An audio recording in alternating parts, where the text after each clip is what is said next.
함께 사도신경으로 신앙 고백하면서 6월 9일 새벽 기도회를 하나님 앞에 올려드리겠습니다.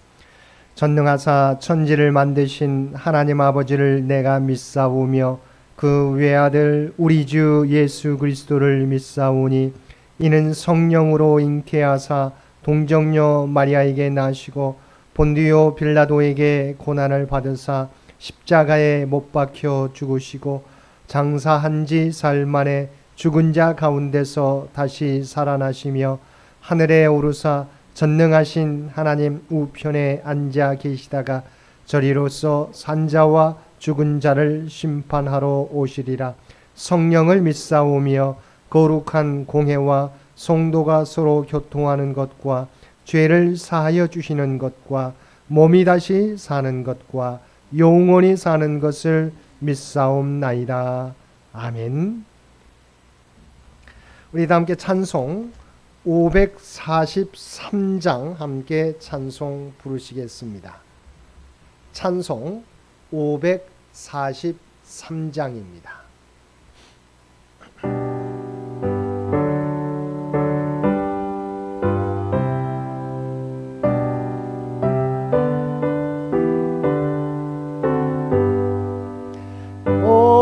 어려운 일 당할 때 나의 믿음 적으나 잊지 않은 내 주를 더욱 의지합니다. 세월 지나갈수록 의지할 것뿐일세. 무슨 일을 당해도 예수 의지합니다. 성령께서 내 마음 밝히 비춰주시니 인도하심 따라서 주만 의지합니다. 세월 지나갈수록 의지할 것뿐일세. 무슨 일을 당해도 예수 의지합니다. 밝을 때의 노래와 어두울 때의 기도로 위태할 때 도움을 주께 간구합니다. 세월 지나갈수록 의지할 것뿐일세. 무슨 일을 당해도 예수 의지합니다. 생명 있을 동안에 예수 의지합니다. 천국 올라가도록 의지할 것뿐일세. 세월 지나갈수록 의지할 것뿐일세. 무슨 일을 당해도 예수 의지합니다. 오늘 우리에게 주신 하나님의 말씀 예레미야애가 2장 18절에서 22절까지 말씀입니다. 예레미야 애가 2장 18절에서 22절까지 말씀입니다.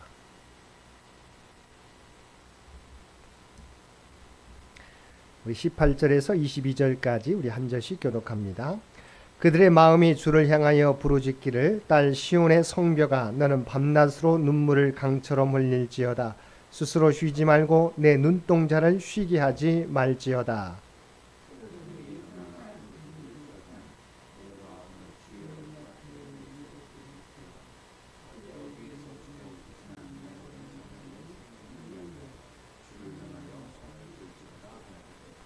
여호와여 보시옵소서. 주께서 누구에게 이같이 행하셨는지요. 여인들이 어찌 자기 열매 곧 그들이 낳은 아이들을 먹어오며 제사장들과 선지자들이 어찌 주의 성소에서 죽임을 당하오리이까.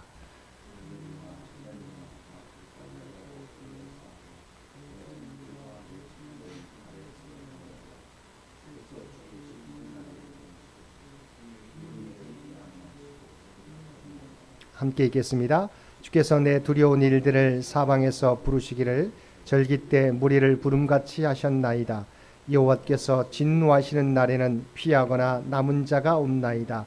내가 낳아 기르는 아이들을 내 온수가 다 멸하였나이다. 아멘.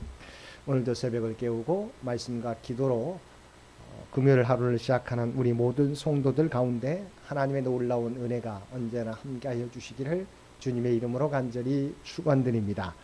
오늘 본문은 이스라엘의 문제를 해결하는 길은 하나님께 기도하고 돌아서는 것임을 말씀하고 있습니다. 18절을 보면 딸 시온의 성벽아 너는 밤낮으로 눈물을 강처럼 흘릴지어다라고 하였습니다. 여기서 성벽은 예루살렘 거민들을 의인화해 표현한 것입니다. 한편 눈물을 강처럼 흘린다는 것은 앞에 13절의 말씀과 상관이 있습니다. 즉 바다같이 큰 파교 앞에서 눈물을 강처럼 흘리며 통곡하라는 것입니다.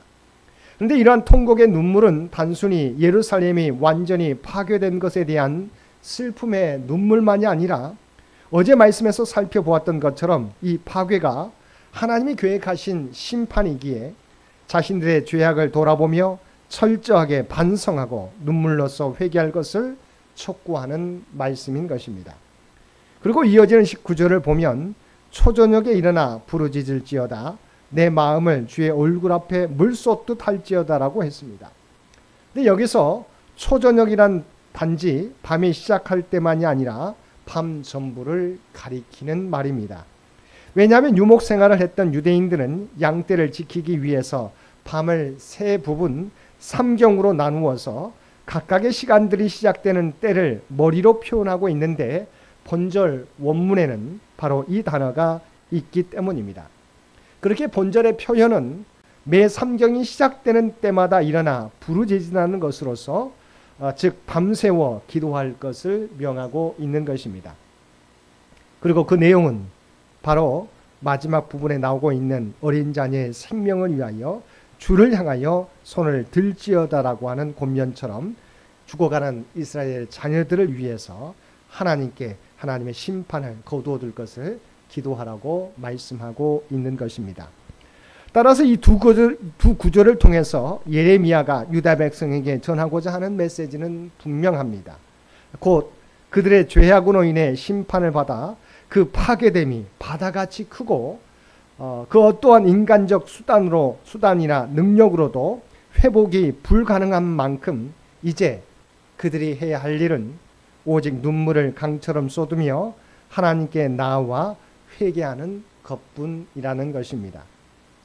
그리고 이러한 심판 앞에 놓여진 그들과 그들의 자녀들을 위해 기도하되 입술로만 기도하는 것이 아니라 그들의 육신을 깨트리는 심정으로 간절히 두 손을 들고 마음을 쏟아 하나님께 자비와 은총을 구하며 기도하라고 하는 것입니다.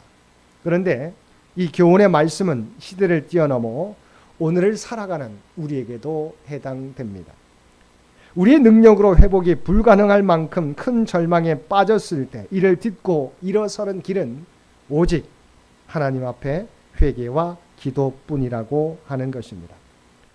20절 하반절과 21절 말씀은 문자 그대로 바벨론이 침공에 들어옴으로 인해서 유다에 일어난 참상을 다시 한번 묘사한 것입니다. 여인들이 어찌 자기 열매 곧 그들이 낳은 아이들을 먹으오며 제사장들과 선지자들이 어찌 주의 성소에서 죽임을 당하오리이까.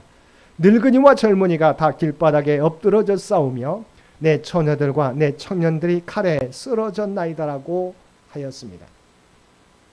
본문은 예루살렘 성을 포위한 바벨론 군대로 인하여 먹을 것이 없어서 자신의 자녀를 식량으로 삼는 비극이 일어났으며 하나님의 성소에서 제사장들과 선지자들이 죽임을 당하고 남녀노소 구별 없이 다 길바닥에 칼에 의해 쓰러져 있었던 것입니다. 한마디로 하나님께서 보내신 심판의 칼에 의해서 한때 은혜와 축복의 땅이었던 곳이 이제는 피비린내 나는 도살장 같은 곳으로 변하고 만 것입니다.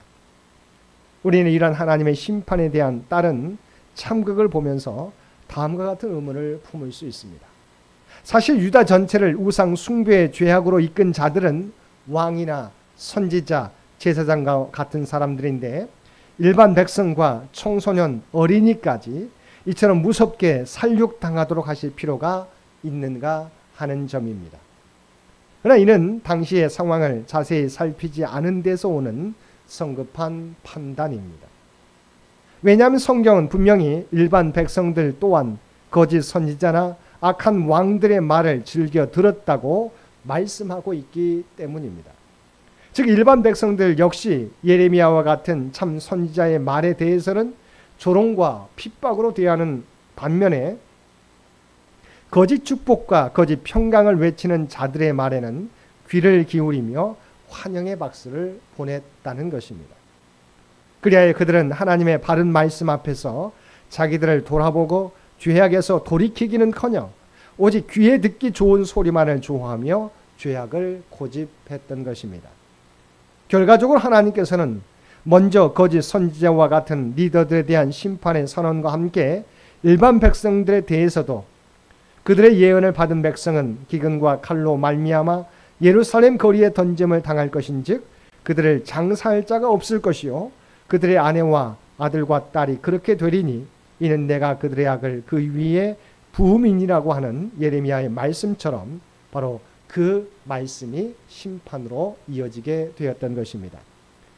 한마디로 유다의 일반 백성들까지도 심판을 받은 것은 그들이 바른 말, 참되고 진실된 말에 대해서는 듣기에 거북한 쓴소리라 하여 귀를 기울이지 않았고 자기들 귀에 듣기 좋은 거짓 축복과 평강의 말에 대해서는 귀담아 듣는 죄를 저질렀던 것입니다. 그리고 잠언 15장 10절 말씀처럼 도를 배반하는 자는 엄한 징계를 받을 것이요 견책을 싫어하는 자는 죽을 것이라고 하는 이 말씀 앞에서 자기를 살피고 돌이키기를 싫어하는 그들은 결국 하나님으로부터는 쓴 심판을 피할 수 없었던 것입니다. 22절을 보면 주께서 내 두려운 일들을 사방에서 부르시기를 절기 때 무리를 부름같이 하셨나이다라고 하였습니다. 여기서 절기 때 무리를 부름같이라고 하는 말은 이스라엘의 절기 때가 되면 온 세계 방방곡곡에 흩어져 있던 유대인들이 구름대처럼 예루살렘으로 모여들었던 광경처럼 엄청난 수의 바벨론 군대가 구름대처럼 몰려와서 파괴와 살육을 자행했다는 것입니다. 그런데 이 모든 심판의 주체는 하나님이시라는 것입니다. 하나님이 진노하시면 그 진노를 피할 자가 없는 것입니다.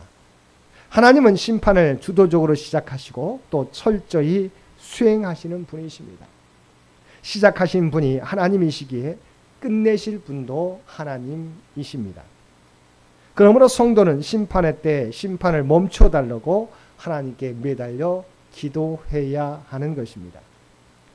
사랑하는 성도 여러분, 우리의 문제를 해결할 수 있는 길은 오직 하나님께 기도하는 길뿐입니다. 심판의 때에도 하나님은 우리의 기도를 들으십니다. 상황이 아무리 처참할지라도 한 줄기 희망을 품고 하나님께 부르짖기를 원하시는 것입니다.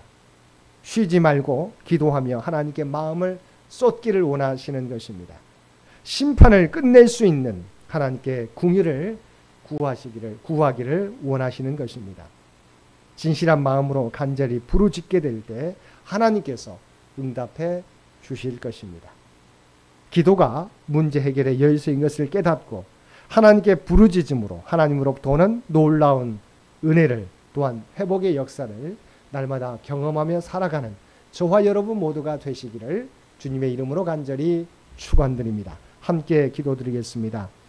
사랑과 은혜가 충만하신 아버지 하나님, 모든 문제 해결의 열쇠는 오직 하나님께 달려있는 줄 믿습니다. 어떠한 상황을 만날지라도 우리의 기도를 들어주시는 하나님을 의지하며 하나님께 부르짖는 저희 모두가 되게 하여 주옵소서. 또한 우리 귀에 듣기에 좋은 말이 아니라 조금은 딱딱하더라도 하나님의 말씀에 초점을 맞추고 그 말씀에 순종하며 살아가는 저희 모두가 되게 하여 주옵소서. 오늘도 이 나라 이 민족을 긍휼히 여겨주시고 하나님께서 친히 통치하여 주시기를 원합니다. 또한 100주년을 준비하며 달려가는 창현재단과 창현의 가족들을 기억하여 주시고 그들이 주 앞에 드리는 모든 기도와 헌신을 하나님의 놀라운 구원의 역사에 쓰임받게 하여 주시옵소서. 저의 능력은 부족하지만 힘을 모으게 될 때 하나님이 계획하신 일들을 이루고도 남음이 있는 줄 믿습니다. 우리 모두를 주의 도구로만 사용하여 주옵소서. 오늘 또 우리에게 복된 하루를 허락해 주신 것 진심으로 감사합니다. 우리가 서 있는 자리에서 우리가 하나님의 부름받은 백성이라고 하는 정체성을 가지고 구별되이 살아가게 도와주시고 세상 가운데 하나님의 선한 영향력을 나타내며 살아가게 하여 주옵소서. 이제는 우리 주 예수 그리스도의 은혜와 아버지 하나님의 극진하신 사랑하심과 성령님의 교통하시는 역사가 오늘 주신 말씀을 따라 어떠한 문제를 만날지라도 아버지 하나님 그 문제를 해결해 주신 분은 하나님이신 것을 믿고 우리의 죄를 회개하며 하나님 앞에 부르짖고 나아가겠노라고 결단하며 세상 가운데 나아가는 사랑하는 주의 백성들과 그의 가정과 산업의 터전 위에 이제로부터 영원토록 함께해 주시기를 우리 주 예수님의 이름으로 간절히 축원하옵나이다. 아멘.